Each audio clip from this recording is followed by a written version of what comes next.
Suez খালের থেকেও বড় খাল তৈরি হয়ে যাচ্ছে। কোন দেশটা কেরামতি দেখাচ্ছে? সুয়েজ খালের থেকেও বড় খাল খনন করছে আফগানিস্তান। তাক লাগাচ্ছে গোটা বিশ্বকে। 100 কিলোমিটার খনন করার কাজ নাকি হয়ে গিয়েছে। সংবাদ মাধ্যমগুলো তেমনটাই দাবি করছে। এই খাল দিয়ে বয়ে যাবে আমু দরিয়ার জল। প্রকল্পটি তারা এমনভাবে ডিজাইন করছে যাতে উত্তর আফগানিস্তানের শুষ্ক এলাকায় আমু দরিয়া নদীর 20% জল প্রবাহিত হয়। প্রকল্পটি সঠিকভাবে বাস্তবায়িত হলে 5.5 লাখ হেক্টর মরুভূমি সবুজ হয়ে উঠবে। আফগানিস্তানের তাপমাত্রা গেল 70 বছরে 1.8 ডিগ্রি সেলসিয়াস বেড়েছে। মরুভূমিতে সেচ দেওয়া সম্ভব হবে। চাষের আওতায় আসবে প্রায় 5.5 লাখ হেক্টর জমি। খাদ্য উৎপাদনে সংকটের চরম সীমায় থাকা আফগানিস্তান স্বয়ং সম্পূর্ণ হয়ে উঠবে।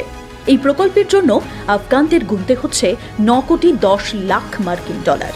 নিজের দেশের অর্থেই এই বিশাল প্রজেক্ট দাঁড় করাচ্ছে কাবুল।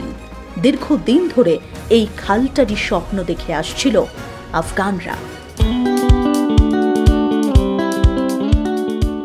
তবে প্রশ্ন একটা আছে, সুয়েজ খালের থেকে বড় খাল খনন করতে পারা কি এত সহজ? 150 বছর পেরিয়ে গেছে সুয়েজ খালের। 1 দশক ধরে সুয়েজ খাল খননের কাজে নিয়োজিত ছিল 10 লাখ মিশরীয়। 1869 সালের 17 নভেম্বর 164 কিলোমিটার দীর্ঘ খালটিতে প্রথম জাহাজ ভাসে। সুয়েজ খালে যদি জাহাজের জট তৈরি হয় তবে বিশ্ববাজারে দাম বেড়ে যেতে পারে জ্বালানি তেলের।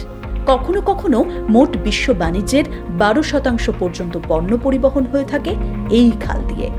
বর্তমানে সুয়েজ খাল দিয়ে প্রতিদিন গড়ে 50টি তারও বেশি পণ্যবাহী জাহাজ চলাচল করে। মধ্যপ্রাচ্য থেকে ইউরোপে তেল ও তরল গ্যাসবাহী জাহাজের প্রধান রুট এই সংকীর্ণ জলপথ। বিশ্বের 90% বাণিজ্য সমুদ্র পথে হয়ে থাকে। মিশরের সিনাই উপদ্বীপের পশ্চিমেই এই কৃত্রিম খালটা অবস্থান করছে। আন্তর্জাতিক চুক্তি বলছে যুদ্ধ কিংবা শান্তি যে কোনো সময়ে যে কোনো দেশের জাহাজ সুয়েজ খাল ব্যবহার করতে পারবে। আফগানিস্তান কি পারবে তৈরি করতে সুয়েজ খালের মতো বড় খাল? যদি পারে সেক্ষেত্রে সব দেশ লাভবান হবে এটা জোর গলায় বলা যাচ্ছে না। তবে আফগানদের এই চেষ্টায় বিশ্বের বহু দেশেই অবাক হচ্ছে, কেউ কেউ বাহবাও দিচ্ছে। এখন বাকিটা দেখার, কোথাকার জল কোথায় গিয়ে গড়ায়। রিপোর্ট প্রথম কলকাতা।